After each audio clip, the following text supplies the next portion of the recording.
let's get into it. Hello my beautiful people and welcome to my channel. My name is Elizabeth Sullivan.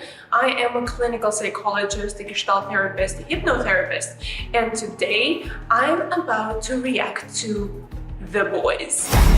I've got the boys together. Join us. To do what? Spank the bastards. First of all, I'm a big fan of the show. I absolutely love the show. Even though I'm a fan, sometimes a little bit, of superheroes, I love Marvel, and I might record a separate video regarding the topic of why a psychologist loves Marvel. What is so fascinating about that universe is for me. Now they're firing at us. Yeah, thank you for the commentary, Loki. It's not at all distracting. I also am obsessed with Theboys. As a clinical psychologist, as a professional, I wanted to record a video depicting the internal patterns and explaining the behaviors of the characters of Theboys. So if you're also a fan of this amazing show, if you also love Homelander, let me know down in the comment below, because who doesn't? I'm actually going to end this video with depicting Homelander's behavior. There is a lot I can say about that. If you love that too, if you want to stay until the end, watch it. Don't forget to click that subscribe button, give me a little bell notification, turn that on, and subscribe to my Instagram, Facebook, and all the good stuff. Also, I swear I look like I'm about to run a USA government campaign right now, but I thought there is nothing better than to have this American flag behind me, because it really shows the whole vibe, the whole mood of this TV series. And I really love that idea of realism, that realistic behavior in superheroes, because when we're watching movies, even if we're watching Marvel, I'm not that big of a fan of DC, but even when we're watching Marvel, it's like, okay, but is a superhero really gonna behave like that? Especially if he's not from some other planet like Asgard, right? Or whatever planet it's from. If the person was born and raised as a human being, as a human species on the planet Earth. And in my belief, the show really depicts perfectly of what would happen to most of the people in power, because that's exactly what is happening to most of the characters. Once you achieve that power, once you know that you are not anymore the same species, you're more or less an advanced version of a human being, that separation feeling, that feeling of priority, that feeling of superiority. And I am very excited for everyone to meet the real me. Believe it or not, most of the time it does, because we as humans, as species, we tend to gravitate towards our community, We will find our people everywhere. We think in this very box-like mentality. We will always depict who is from our path and who is not, and kind of gravitate towards the ones who are. I explained it in a separate video, but even when we talk about wars between countries, even when we talk about race, when we're talking about nationality, no matter what, a person will always gravitate towards his own race. So same here, same as what we see with the superheroes. We see that they gravitate towards each other, most of them, because they identify as that. They identify as a separate pact. They identify as a separate species, as a separate group. And that's why they're more likely than not are going to protect them. We also can see that with A-Train. And in the last season, again, I might give some spoilers in this video, so if you haven't watched it, go ahead and watch it. This is an amazing TV series. But we can kind of see with A-Train throughout his entire life, as we're seeing, he would always associate himself more with a superhero, with that superhero community, than with regular people, right? The A-Train! What's up? Wow. All right. Yeah. Hence the lack of care or negligence towards others, because those others, they're not like me. Those others are not my tribe. But once it happens to a group that is closer to him than anyone else, meaning his brother. Shit, Nate, I'm sorry. Shit, Nate. Don't touch me! Don't come back here. then you prioritize the group that you feel closer to, right? So same thing goes in any territorial, for example, fights. A person, no matter what nationality he's from, you'll always gravitate towards your motherland, towards the place that you associate with, whether it is a town or a city or a country, or how I like to say, if we are to face as species, as humans, some extraterrestrial threat, we will unite as humans, because this is something that we co-identify with, right? This becomes the boundary of our group. This becomes the boundary of our tribe. But we don't have that, then we're going to unite in these smaller and smaller groups. That's why any kind of sport is so uniting, because you start identifying with your group of people, you start cheering for that. You feel a part of yourself being represented in those, sportsmen, whether it's football or basketball or, Olympics or anything else. So we can see that in A Train happening when throughout the whole 2.5 seasons, he was identifying with as a superhero. He cared more about them. He cared more about being accepted in that tribe, because that's who he felt he is. That's his boundary of self-identification. But once something happened to a person that is in a smaller circle, in a more closer circle to him, his brother, his family, somebody who goes a little bit tighter than just being a superhero, right? You have a family, then you have like kind of an identity, kind of like a nation or even your species, right? How'd you know I'd be here? I'm your brother. And I still know a few people. So? I wanted to start talking about Billy Butcher, one of my favorite character until the last season, to be honest. Again, I am the biggest fan of Homelander, so if Anthony Starr is watching this video, let's discuss, because I am in love with your thought process. I honestly really love the way he depicts the character. Pardon my French, fuck those fuckers. And believe me or not, having an acting background, which I do as well, before I became a therapist and psychologist, being able to represent a negative character in such a beautiful way takes much more effort to represent a positive character, because you have to believe everything that that person, the character is going through, right? Whenever you're playing Hitler, you have to co-identify and you have to find the motivation, you have to find not the positive side, but you have to find the why. You have to find the motivations, you have to find the reasons of that special character and really become one with them. And be like, okay, yeah, I understand why he did that. Some people think that it's really hard to understand that character because they say he's unpredictable, but he's really not. And when I was writing this video, one of the things that I wanted to depict the most, well, let's start with his childhood, right? Because most of our behaviors and most of our patterns as grown-ups, as individuals, come from the way we behaved or the behaviors that we saw growing up. So what we know about this guy? We know that he grew up in an abusive family, right? Where is he? Who? Don't fuck me about. But we're only shown that his father was really abusive. We only shown that his father was really pushing that boundary very, very hard, which kind of made Billy this closed up, this very tough character, this very unemotional character. What now? You step 1 inch closer, and I'll kill you quicker than that fucking ass cancer. But the part that we don't see is his relationship with mother. From what I believe, his mother was shown once or twice during the season, but there is a big part that is missing. And that is that he is as angry at his mother, or maybe even more than he actually is with his father. And why does that happen? Because the mother figure is always somebody that is much closer to us than father. That is our primary caretaker. That is our first love of our life. That is the closest person that we have.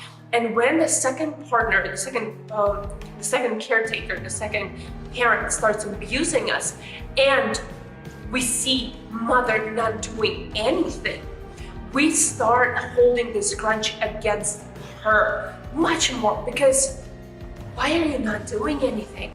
No, he hasn't got much time. Not my problem. That's yours because you stayed with the cunt. If your second caretaker, if your mother is not participating, she might not even be participating, she might even be a part of that abuse, but if she is not protecting the child starts seeing her as somebody even more dangerous than somebody who is openly attacking you, because you don't know what to expect from a person that you trust fully, and then in a position of danger, that person is not helping you and is not taking your side, okay?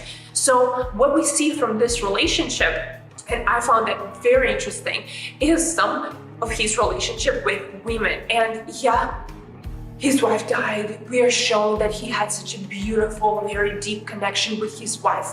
I couldn't call anybody. I can't imagine what it must have done to you. I'm sorry. I'm so fucking sorry. You ain't done nothing wrong. But that also had me question a lot of things. First of all, coming back to Homelander, who is this woman and how did this whole conception happen?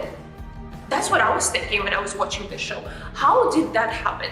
Because opposed to like the Deep, right? The character, the Deep, who is shown so many multiple occasions treating women in a sexualized version, right? Raping women, treating them sexually. The person that we don't see doing that is Homelander.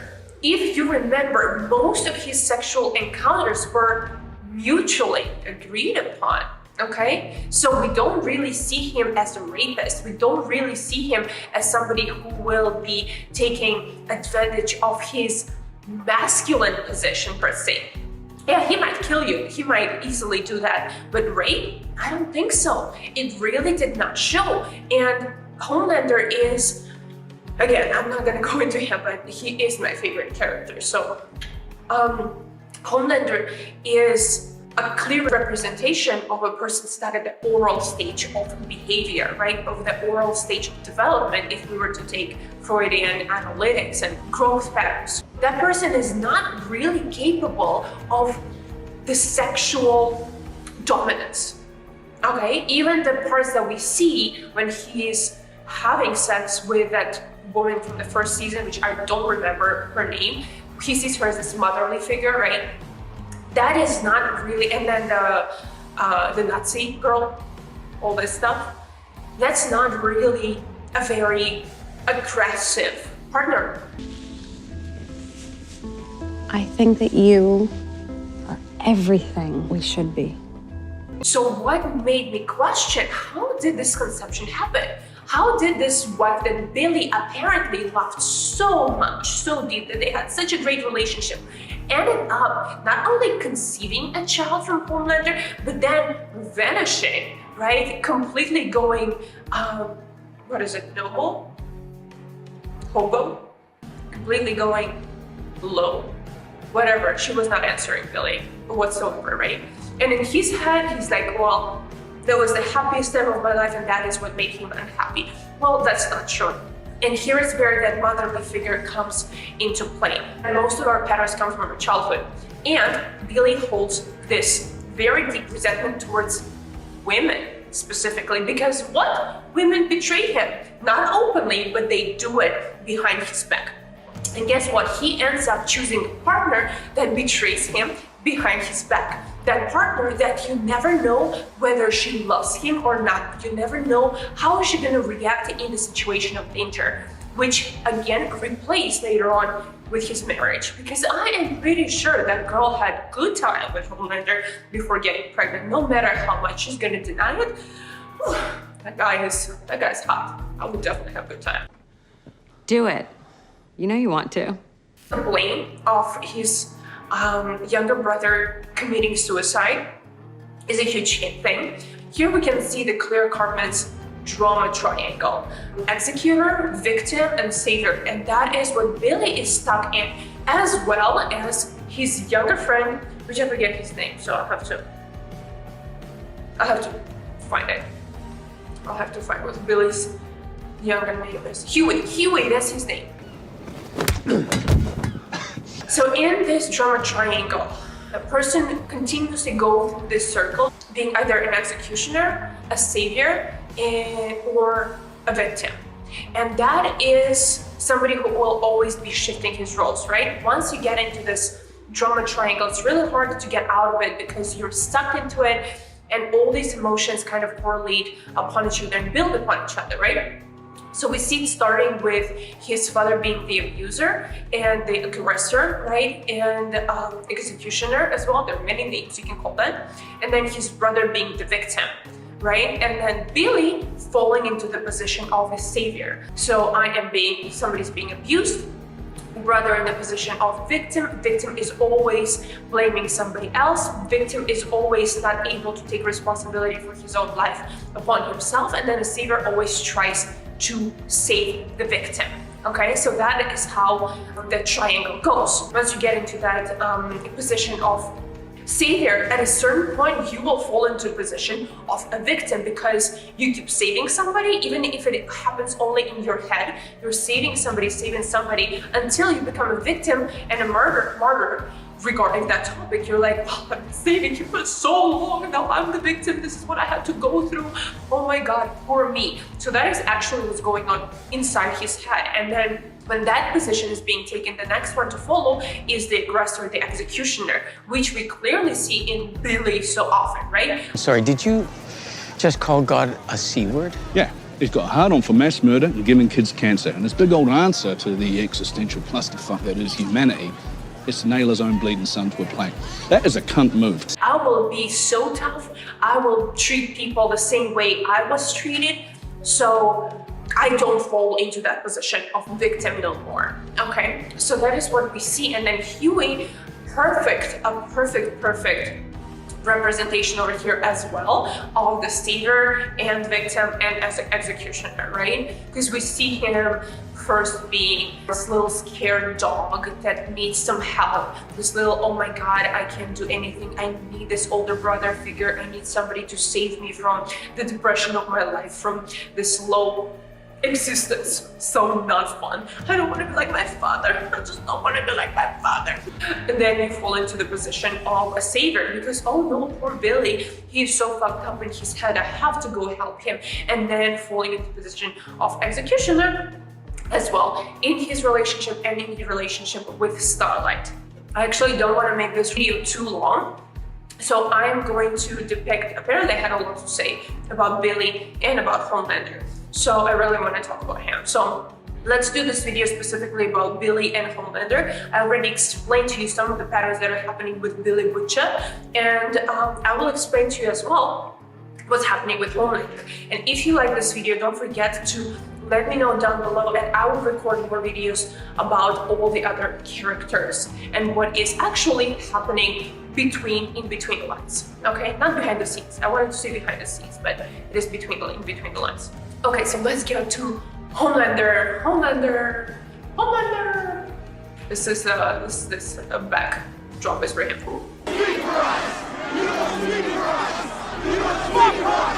So Homelander is my absolutely favorite character, and I really actually first wanted to record this video about him only because Homelander is a perfect depiction of what narcissistic personality is in a good way. Because I'm a narcissist, and narcissistic personality is one of 4 personalities that exist. So it's not that, oh, I'm just gonna look at myself in the mirror, I'm such a narcissistic, be aware of narcissist, etc., etc. Narcissistic part of your personality is a must.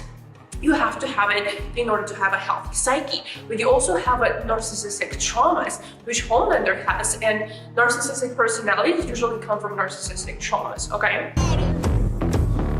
And in my opinion, this TV show is a perfect depiction, a perfect explanation of what is actually happening to a person when he receives or before he receives that narcissistic trauma. So what that really is when a person has hard times understanding or self-identifying without the external image, right? Without the external reflection. It's when you're so confused as to who you are. What are you? Who am I? What do I do? How do I understand who I am without seeing myself in the mirror? And here I'm referring to a mirror as this, not a real mirror, but as an analogy of seeing yourself being Homelander. Is it you? As an analogy of seeing yourself in the eyes of the people around you, of society, right? And here you can see it because it is so heightened. Homelander is the guy, well, first of all, he doesn't even have a name, which fucking sucks. Imagine growing up, never having a name except for a name that doesn't really, like, growing up, you know this is not a regular name. You're not Sandra or Bob or Josh or Alexis or Elizabeth, you're Homelander. Because I am the Homelander. You're Homelander. I'm the Homelander. And Homelander is nothing else but some kind of product. And you only see yourself as a product. And I was watching this one interview with Anthony Starr, and he was mentioning when he first came into the set of the 3rd season of Theboys, into a new set of Homelander's penthouse. And there are no pictures of Homelander, none. All it had around on the walls, if you have watched the season, you probably remember that. We're going to add some videos over here. But all you can see is this American memorabilia. You see American flags, you see pictures from American wars, you see pictures that like this Americana thing, American dream, etc., and nothing of yourself, right? And that is a perfect definition or explanation of what Homelander is actually going through. This is when you have never been told, or you never were able to figure out who you are as an individual, and if that individual even exists. You don't know that because all you saw growing up is this name that supposedly you're called, like a dog, like a product that everybody else is using, and everybody else is telling you what that product is, right? Or what that product is supposed to be. So you grow up without really understanding any sensation of who I am. And this is when we also see his tendency for milk. And I know this is a big thing, but I was surprised he actually did it without understanding the deeper concern or the deeper understanding, the deeper realization of why Homelander is so excited about the milk. Because this is what happens in the first stage of development, the oral stage of development. When a kid is born, and his first self-identification actually happens at this oral stage, right? This is the breastfeeding stage. This is when you start to explore the boundaries of the external world and the boundaries of yourself through mother's milk. I know you know that reference, not the black guy, not our favorite mother's milk, M&M, but actual mother's milk. Because here you can see that, or you can understand, you start understanding that there is something in the external environment that exists that is able to satisfy your need upon your request, right? You start crying and then you're being fed. You start feeling the physical boundaries because you're being touched. This is how baby realizes where he is as opposed to where the external surrounding is. Because when the baby is just born, he doesn't know the difference between himself and his mother, and he doesn't know the difference between the external surrounding and his own himself. Because everything, he feels like everything is he, right? There are no boundaries. So this oral stage of development is this first stage of development where we tend to create this habit. And a lot of our addictions come from this stage as well. This is smoking, this is drinking, this is sucking, this is sex addictions, this is drug addictions, is when we want to eat. This is food addiction, right? When we want to eat something, when we want to put it into our mouth because it calms us down. Because we still remember that pattern of like, well, here's when I can actually feel that my needs are being met. This is where I'm actually feeling safe. This is where I'm actually feeling centered, different, identified, right? So we can see that with Homelander and his big addiction with milk, even the way he sucks on it and the women that he chooses, right? There are all these maternal figures. First with not the controlling, but first he chose the caring parent, the second one he chose the controlling parent.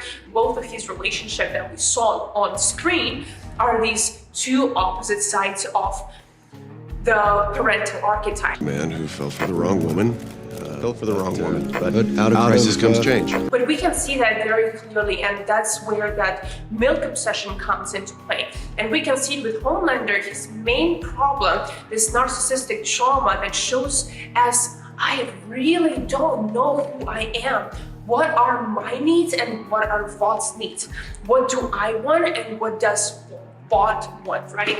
And you care so much about what other people think, because this is the only way you can actually feel something about yourself or think something about yourself, right? Come on. Say it! I want them to love me. And we can see that he wants this affection, he wants the power, not even the power, he doesn't want to be the top of Vaught, he wants to be loved, he wants to be accepted.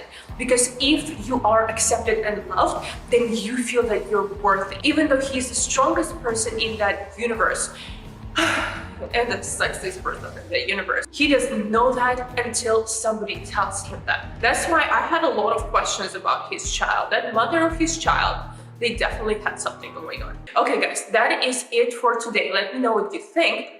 If you have any questions, let me know down in the comments below if you like this little depiction of Billy Butcher versus Homelander. And if you did, I'm going to shoot another video about the rest of the cast. Also, don't forget to subscribe to my YouTube channel, to my Instagram, to my podcast, to all the things. My name is Elizabeth Sullivan, and I will see you in the next video. Bye! You guys are the real heroes. You guys are the real heroes.